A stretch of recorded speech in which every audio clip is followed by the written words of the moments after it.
अस्सलाम वालेकुम, नमस्ते, सत श्री अकाल। वीडियो देखने वाले सबके लिए दुआ है कि आप जहां भी रहें खुश रहें, शाद रहें, आबाद रहें और हमारे इस चैनल पे अपना प्यार दिखाते रहें।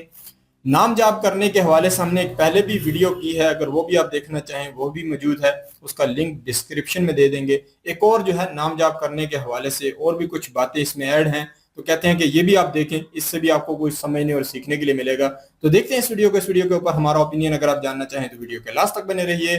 मेरा नाम है नदीम इकबाल जंजुआ, मेरे साथ हैं Mohammad Sameer Khokhar. So guys let's start. यार, नाम जप के बारे में आज के टाइम में सबने सुना होता है कि नाम जप की अद्भुत महिमा है। नाम जप से क्या नहीं हो सकता। भगवान का नाम जप करो, बाल बांका भी निकल सकता। कोई भी त्रिभुवन में ऐसी समस्या नहीं कि नाम जापक को फांस सके। भाई, इतने सारे लोग अपनी जिंदगी को बदल रहे। बहुत सारे ऐसे एथलीट्स हैं, ट्रेवलर्स हैं, एंटरप्रेन्योर्स हैं, स्टूडेंट्स हैं, जिस भी फील्ड में सक्सेस को चाह रहे हैं, जब वो नाम जप कर रहे हैं, सही आचरण कर रहे हैं, तो उनके चेहरे पे तेज बढ़ रहा है, उनके एक्शन से उनके रिजल्ट्स भी आ रहे हैं, सब कुछ बदल रहा है। यानी सब ये कह रहे हैं, भाई नाम जप से मेरी जिंदगी बदल गई है। नाम जप में सारी शक्ति है। प्रभु के नाम में हर समस्या का समाधान छिपा है। अरे बस नाम जप करो, सब ठीक हो जाएगा। और ये अद्भुत कृपा बरसी है हमारे महापुरुषों के द्वारा। जब करो, जो तुम चाहोगे तुम बन जाओगे, जो चाहोगे वो तुम्हें प्राप्त हो जाएगा। नाम जप करो। सबसे ज्यादा शक्ति हमारे पाप को धोने का भगवान के नाम जप में है, और कलयुग में केवल नाम जप ही काम करेगा। श्री कृष्ण नाम में, श्री राधा नाम में, श्री राम नाम में, श्री किशोरी जी के नाम में। इसलिए कठिन कलिकाल में भी उसके कल्याण में किंचित प्रकार का भी संदेह नहीं है। आदि में भला है, मध्य में भला है और परिणाम में भी भला है। अब ये सब सुनने के बाद हमारा मन भी होता है यार, नाम जप शुरू करते हैं और लाइफ में कुछ भी मैनिफेस्ट करते हैं। फिर हम ऑर्डर करते हैं जप माला या काउंटर और शुरू करते हैं हमारी नाम जप की कहानी। लेकिन कुछ दिनों के बाद हमारा नाम जप में मन नहीं लगता। कभी बहुत यूजलेस थॉट्स आते हैं, कभी बोर हो जाते हैं, कभी मन डराने लग जाता है। कभी कभी तो ऐसा लगता है यार, नाम जप तो कर रहा हूं लेकिन शायद मुझे इसकी शक्ति का अंदाजा ही नहीं है। अगर आप इन सब बातों से रिलेट कर पा रहे हो तो ये वीडियो आपके लिए ही है, क्योंकि ये कोई मोटिवेशनल वीडियो नहीं है। आज हम समझेंगे कि हमारे शास्त्र नाम जप को इतना महान क्यों बताते हैं। हो सकता है जिस चीज को आप सिर्फ एक मंत्र समझ रहे हैं वो आपकी सबसे बड़ी शक्ति हो। लेकिन सबसे पहले हमें इस सवाल का समाधान चाहिए होता है कि अगर नाम में इतनी शक्ति है तो मुझे अनुभव क्यों नहीं होता। चलो मान लीजिए एक बच्चे को किसी ने हीरा दे दिया, लेकिन बच्चे को हमेशा आदत थी कांच से खेलने की। वो कंचे खेलता था, अब वो कंचे खेलने लग गया हीरे से। उसको हीरे की कीमत का पता ही नहीं था। अब एक बात बताओ यार, प्रॉब्लम हीरे में है या हीरे की कीमत समझने वाले में? समझने वाले में ना। यानी हो सकता है हम सब हीरे को पहचान ही ना पा रहे हों। ऐसे ही हमारे शास्त्र कहते हैं कि नाम सिर्फ शब्द नहीं है। हमारे शास्त्रों में भगवान नाम से रिलेटेड एक बहुत ही पावरफुल श्लोक है, आइए सुनते हैं। नाम चिंतामणि कृष्णस्य चैतन्य रस विग्रह पूर्णः शुद्धो नित्य मुक्तो अभिन्न त्वानाम नामिनो।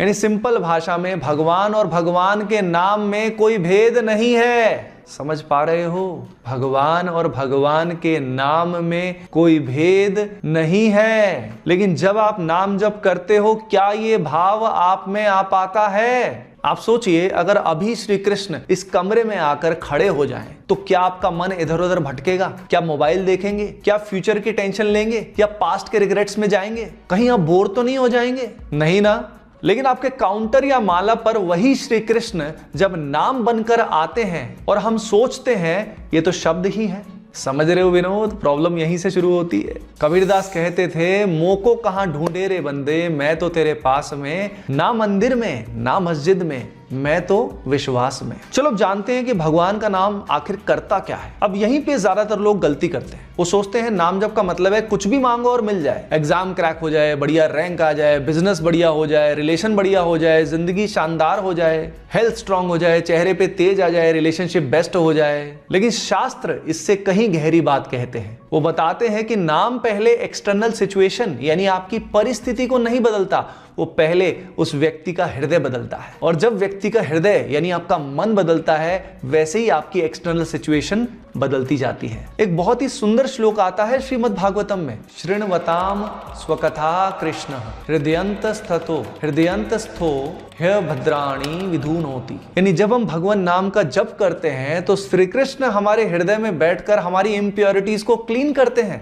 यानी अब हमें शायद रियलाइज हो रहा होगा कि जैसे जैसे हम प्रभु का नाम जप करते हैं, राधा राधा राधा, राम राम राम राम, तो उस समय प्रभु हमारे अंदर अवतार ले रहे होते हैं। उनका अवतरण जैसे जैसे हमारे अंदर हो रहा होता है, वैसे वैसे पुरानी मलिनता हमारे हृदय की, मन की नष्ट हो रही होती है, जन्म जन्मांतर के पाप और नेगेटिविटी भस्म हो रही होती है। अब जैसे कि आप जानते हैं, कुछ भी मैनिफेस्ट करने के लिए पॉजिटिव थिंकिंग बेहद जरूरी है। तो जब तक आपके पाप भस्म नहीं होंगे, नेगेटिविटी नहीं जाएगी, तो कुछ भी अच्छा आपकी जिंदगी में कैसे हो पाएगा। अब देखिए, आपकी समस्याओं की जड़ क्या है? वही फियर, वही ओवर थिंकिंग, वही नेगेटिव सेल्फ इमेज, वही सेल्फ डाउट, एंगर, लस्ट। लेकिन अब एक बात सोचिए, इसमें कौन सी समस्या एक्सटर्नल है? ये तो सारी की सारी अंदर की बात है। इसीलिए प्रभु का नाम सीधा इनर सर्जरी करता है। चलो अब सुनते हैं ध्रुव महाराज की कहानी। ये कहानी आज के मैनिफेस्टेशन कल्चर को बहुत अच्छे से समझाती है। आपको पता है ना, ध्रुव महाराज कैसे जंगल चले गए थे, तपस्या कर रहे थे, लेकिन क्या उनको भगवान चाहिए थे? नहीं ना, उनको तो राज्य चाहिए था, उनको सम्मान चाहिए था। यानी यही उनके गोल थे जिनको वो मैनिफेस्ट करना चाहते थे। लेकिन क्या आप जानते हैं, जब भगवान ने साक्षात दर्शन उनको दिए तो उन्होंने क्या कहा? स्वामिन कृतार्थो अस्मि वरम न याचे,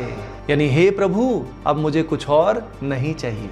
और यही सबसे अद्भुत बात है, उन्हें राज्य भी मिल गया, भगवान भी मिल गए, लेकिन ये सब होने से पहले उनका हृदय बदला। तो प्रभु के नाम का यही अद्भुत प्रभाव है। वो केवल आपकी इच्छाएं नहीं पूरा करते, वो आपको आपकी इच्छाओं से भी बड़ा बना देते। अब मैं आपसे एक प्रश्न पूछता हूं, अगर कोई आपको करोड़ों रुपए दे दे लेकिन मन हमेशा बेचैन रहे, तो क्या आपको अच्छा लगेगा? अगर आपको मनचाहा सुंदर पति या पत्नी मिल जाए लेकिन उसके बाद भी हमेशा इनसिक्योरिटी रहे, तो क्या आपको अच्छा लगेगा? अगर आपको बहुत फेम मिल जाए, करोड़ों लोग आपको जानते हैं, लेकिन हर समय एंजाइटी रहे, तो क्या आप सुखी रह पाओगे? नहीं ना। यानी असली समस्या बाहर की है ही नहीं भाई, यहीं पे प्रभु का नाम आपको अंदर से परिवर्तित करता है। यानी आप समझ पा रहे हो कि वीडियो आप तक कृपा रूप में आ रहा है। अब जैसे जैसे नाम जब आपका बढ़ता जाएगा, आप नोटिस करोगे कि आप पहले से कम रिएक्ट करते हैं, आपको गुस्सा पहले से कम आता है, आपका सेल्फ कंट्रोल पहले से बढ़ चुका है, ब्रह्मचर्य का पालन आप पहले से बेटर कर पा रहे हो, आप पहले से शांत रहते हैं, प्रभु से ज्यादा कनेक्टेड रहते हैं, किसी और पे अब उतना डिपेंड नहीं रहते। और सबसे बड़ी बात, आपके भीतर एक अदृश्य शक्ति पैदा होने लग जाती है, वो है प्रभु के प्रति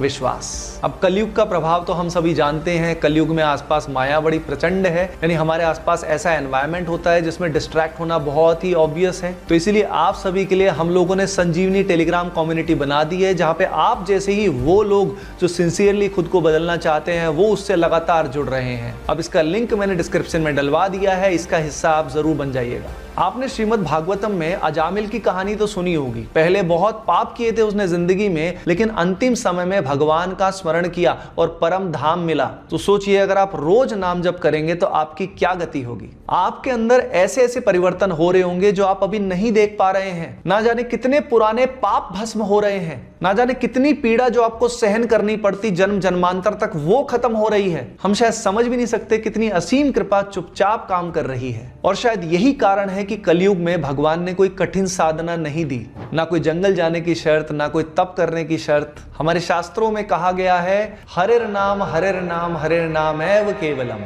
यानी कलयुग में हरि नाम ही सब कुछ है। क्योंकि भगवान पहले से जानते थे कि कलयुग में मन बहुत बिखरा हुआ होगा, और इस बिखरे हुए मन की घर वापसी केवल नाम से संभव है। इसीलिए जब भी आप अगली बार नाम जप करना शुरू करें, काउंटर उठाएं, माला उठाएं, तो ये मत सोचिएगा कि यार मैं बस कुछ शब्द को दोहरा रहा हूं। यह जरूर महसूस करिएगा कि प्रभु अभी इसी क्षण आपके साथ हैं। और प्रभु जैसे श्रीमद् भगवत गीता में कहते हैं कि जो भक्त मुझे जिस प्रकार भजते हैं, मैं भी उनको उसी प्रकार भजता हूं। तो भले ही तेरा मन अभी लग रहा है कि नहीं, प्रेम आया है कि नहीं, आंसू आए हैं कि नहीं, लेकिन हर एक प्रभु का नाम तेरे हृदय को और साफ कर रहा है। तू रोज थोड़ा थोड़ा बदल रहा है, थोड़ा और प्रभु के करीब आ रहा है। तो भाई आज से ये माला करना, काउंटर करना तेरी ड्यूटी नहीं रही, ये तेरा धर्म बन गया है। अब ये वीडियो अगर तेरे दिल को छुआ तो भैया इसको सब जगह जरूर शेयर कर देना, और कमेंट सेक्शन में मुझे जरूर बताना कि वीडियो आपको कैसा लगा। मिलते हैं नेक्स्ट वीडियो में। जय जय श्री हित हरिवंश। बहुत ही जी जबरदस्त लगता है। इस तरह की जो वीडियो होती है, कहीं ना कहीं जो है ये बहुत सारे सवालों का कह लो कि जवाब होती है। और मैं खुद भी देखा जाए तो मैं भी इस तरीके के कार्य में करता रहा हूँ। नाम जाप करने हमारे में भी ये पाया जाता है, तो हम भी नाम करते हैं। नाम के ऊपर जो है मैं जो है वो सांसों वाला भी करता रहा हूँ कि सांस के जरिए जो है ईश्वर का नाम को पुकारना।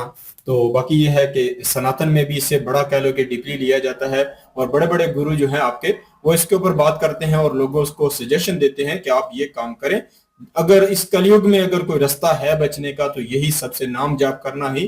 तो ये कहीं ना कहीं अगर देखा जाए तो सनातन में इसकी बड़ी कह लो कि महिमा है। बहुत सारे लोग इसके रास्ते पे चल रहे हैं और बहुत कुछ जो है वो प्राप्त कर रहे हैं। बाकी मेन बात आ जाती है कि जो लोग नए जुड़ते हैं उनके लिए जो है कहीं ना कहीं जैसे शुरू करते हैं तो ये होता है ना कि देखें कि एक बंदा अगर 15 साल की एज का है और वो इस रास्ते पे आया है तो कुछ पाप उसकी जिंदगी में जुड़ चुके हैं।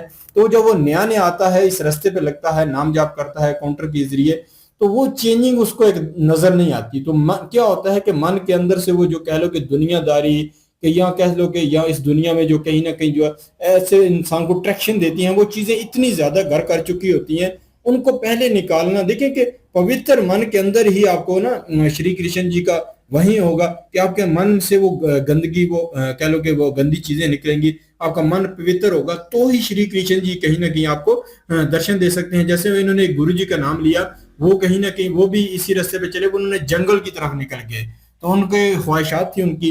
तो जब उनको श्री कृष्ण जी का देखें कि जब उनका मन शुद्ध हुआ पाक हुआ तो जब उनके मन के अंदर श्री कृष्ण जी आए तो उनके अंदर से वो सारी चीजें निकल गई। तो मेन ये है कारण कि जब तक आप उस लेवल तक नहीं पहुंचते तब तक आपको कठिन मेहनत करनी पड़ेगी। आपको इसके लिए बहुत ज्यादा कह लो कि अपने अंदर जो है वो स्टेमिना रखना होगा कि आपने जैसे होता है ना कि इंसान मेहनत करता रहता है मजदूरी के लिए तो एक लंबा अरसा लगता है। एक चैनल के माध्यम से ही समझ लिया जाए कि हमें शुरू में जब चैनल को शुरू करते हैं तो बहुत अरसा हमें कहीं ना कहीं टाइम देना पड़ता है, बेवजह पैसे नहीं आ रहे होते, हम मेहनत करते रहते हैं कि हमारा चैनल जो है ग्रो करेगा, मोनेटाइज होगा, हमें इसका बेनिफिट होगा। इसी तरीके से अगर आप देखें कि अपने मन के अंदर अगर आपने अपने मन को चेंज करना है तो शुरुआत में आपको बेलौस जो है मेहनत करनी पड़ेगी। तो ये है कि आपको शुरुआत में वो प्राप्त नहीं होगा जो आप चाहते हैं, पर एक वक्त आएगा जब आपका मन पवित्र होगा, आपके अंदर से वो सारी चीजें ये दुनियादारी ये कहीं ना कहीं माया के जाल जो है जो हटना शुरू होंगे तब जाकर आपको कुछ लाभ मिलेगा। तब आपका मन संतुष्ट होगा कि आप जो है इस तरीके इस रास्ते पे लगे। तो संतुष्ट जब तक मन नहीं होता तब तक इंसान के लिए कठिनाई जरूर होती है। वही चीज हमें यहाँ ये भाई साहब समझाने की कोशिश कर रहे हैं कि मन को संतुष्ट करना है, मन को उस तरफ लेके आना है। जब तक मन के अंदर वो चीजें नहीं आ जाती तब तक जो है आपको इसकी तरफ लगना पड़ेगा, मेहनत करनी पड़ेगी। बाकी ये है इतिहास में बड़े लोग ऐसे जो है उनके भी कह लो कि उनके किरदार नजर आते हैं कि उन्होंने किस लेवल की मेहनत की, किस तरीके से कहीं ना कहीं ये चीजें की। तो मैं ये समझता हूँ कि सनातन में ये आज के जो जितने भी गुरुजन हैं जो इस रास्ते पे लगा रहे हैं, आप पूजा पाठ भी करें पर उससे भी वो कहते हैं कि बेहतर तरीका जो है नाम जाप का है। तो वो भाई साहब से हमें सीखने के लिए मिला। मुझे सबसे बढ़िया बात इसमें ये लगी कि सनातन के अगर गुरु लोग भी मेहनत कर रहे हैं तो आपके नौजवान भी जो है इसी रास्ते पे चल पड़े हैं, वो भी लोगों के मन को शुद्ध करने के लिए, पवित्र करने के लिए वो भी कहीं ना कहीं अपना योगदान दे रहे हैं। देखें कि इन्होंने एक ग्रुप बनाया हुआ है, उसमें लोगों को ऐड करते हैं, उसमें लोगों के जो प्रश्न होते हैं उनका जवाब देंगे, उनको इस रास्ते पे लगाने के लिए उनके साथ वो कह लो कि जब ग्रुप बंदी होती है जहाँ ज्यादा लोग जुड़े होते हैं तो उसमें इंसान का मन लगने के ज्यादा चांस होते हैं। तो ये आपके नौजवानों ने भी ये बेड़ा उठा लिया है। तो मुझे बड़ा अच्छा लगा सनातनी लोगों ने अपने धर्म के लिए जो कार्य शुरू किए हैं, इससे कहीं ना कहीं देखा जाए तो चेंजिंग भी आ रही है। बहुत सारे लोग जो है इस रास्ते पे लग के अपने दुनियादारी के में रह कर भी और दुनियादारी को छोड़कर भी जो कहीं ना कहीं अपना लाभ हासिल कर रहे हैं। तो बहुत अच्छा लगा, जबरदस्त वीडियो थी। बिल्कुल जी, बहुत ही जबरदस्त ये वीडियो थी। और उसके बाद अगर भाई साहब की बात करें यार, बहुत अच्छा इन्होंने एक्सप्लेन किया है, समझाने का तरीकाकार इनका बड़ा अच्छा है। इन्होंने कहा है कि शुरू शुरू में क्या होता है, बोरिंग फील होती है, मन नहीं लगता, ख्याल भटकते हैं। आप एक ही बात याद रखिए, जब आप नाम जाप करना शुरू करते हैं ना तो ये समझिए कि जिस तरह से भगवान आपसे कह रहे हैं कि मुझ में और मेरे नाम में कोई फर्क ही नहीं है, कोई भेद ही नहीं है, तो यही समझें कि स्वयं श्री कृष्ण जी आपके पास बैठे हुए हैं और आप श्री कृष्ण जी से बातें कर रहे हैं और वो आपको सुन रहे हैं। देखिए कि बहुत सारे लोग मैंने देखे हैं जो इन चीजों को फील करके जब करते हैं ना तो उनको बड़ा मजा आता है, बड़ा उनको अच्छा फील होता है। हमारे बहुत सारे लोगों से ये ओपिनियन जानने के लिए मिला हमें कि काफी सारे लोगों ने मुझे कहा कि हम जो श्री भागवत गीता जो है वो पढ़ रहे होते हैं तो जिस तरह से अर्जुन और श्री कृष्ण जी की जो वार्तालाप हुई वो पूरी भागवत गीता जो है ना उसका निचोड़ है। और जब हम वो श्लोक पढ़ रहे होते हैं तो इस तरह से फील होता है कि हम अर्जुन हैं और सामने स्वयं श्री कृष्ण जी खड़े हैं और हम अपने मन के प्रश्न जो है उनसे पूछ रही हैं और वो हमें वो सारे उत्तर दे रही हैं। तो इस तरह से होता है। अब एक राजकुमार है, वो मेरे ख्याल में सतयुग की बात है, जब सतयुग का दौर हुआ करता था तो एक राजकुमार थे और उनको जब कह लें कि अपनी सुतीली माँ से ये ताना मिला उनको ये ताना मिला था कि उन्होंने कहा था कि तुम जो है ना वो हकदार ही नहीं हो इस मुकाम के, इस वैल्यू के जो तुम्हें दिया जाए। वो अपने पिता से मिलने आए थे तो उन्हें नहीं मिलने दिया गया। उनकी जो सुतीली माँ थी, जो दूसरी राजकुमारी थी, वो खूबसूरत थी, नौजवान थी। उनकी माँ जो है वो उस लेवल की नहीं थी, वो थोड़ी ओल्ड हो गई थी। तो उनके जो कह लें कि पिताश्री थे, जो राजकुमार थे, उनके पिताश्री जो थे, उन्होंने फिर इस तरह से भेदभाव किया कि वो उनको जंगल में जाना पड़ा।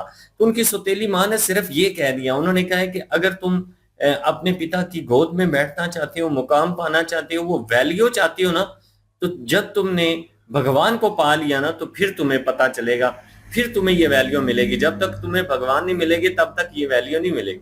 तो वो माँ से पूछते हैं भगवान किधर हैं, करते कराते वो जंगल में जा पहुंचे। तो फिर जो है वहां पे आगे जो है देव ऋषि नारद, उन्होंने फिर उनको रास्ता बताया और फिर उन्होंने कहा कि बच्चे हो, छोटे हो, घर चले जाओ, माता पिता ढूंढने। उन्होंने कहा नहीं, मैं तो भगवान से मिले बगैर नहीं जाऊंगा। फिर वो मासूमियत, वो मासूम अंदाज उन्होंने तप जो है वो शुरू कर दिया, भूख प्यास हर चीज बर्दाश्त की। स्वयं विष्णु जी को आना ही पड़ा उनके पास। और जब वो आए उनके पास और जब उनको देखा, उनको दर्शन करने के बाद कहते हैं कि अब तो किसी चीज की जरूरत ही नहीं रही, अब तो कुछ भी नहीं चाहिए, क्योंकि वो सब कुछ मिल चुका था। तो ये चीजें होती हैं, आप वो फील करिए। जब आप फील करके नाम का जाप करेंगे ना तो फिर आपको मजा भी आएगा और आपके मन की जो कह लें कि जितनी भी नेगेटिविटी है वो सारी खत्म होगी और आपकी जितनी भी समस्याएं हैं वो सब हल होना शुरू हो जाएंगी। बिल्कुल जी, जबरदस्त लगा हमें। कहीं ना कहीं सनातन के हवाले से नई जानकारी कह सकते हैं, वो भी कहीं ना कहीं आप लोगों से जानने के लिए मिलती है। और सनातन के इतिहास में कैसी कैसी वेदों ग्रह में और उपनिषद और इन चीज़ों में कैसा कैसा ज्ञान है, वो सब कुछ हमें आपके माध्यम से सीखने के लिए मिला। तो काफ़ी ज़बरदस्त वीडियो थी। बिल्कुल जी, ये थी आज की वीडियो। इस वीडियो के माध्यम से आप लोगों का क्या कहना है, आप लोग कमेंट सेशन में अपनी राय जरूर दीजिएगा। दुआओं में याद रखिएगा। मिलते हैं नेक्स्ट वीडियो में, तब तक के लिए अल्लाह हाफिज़, पीस।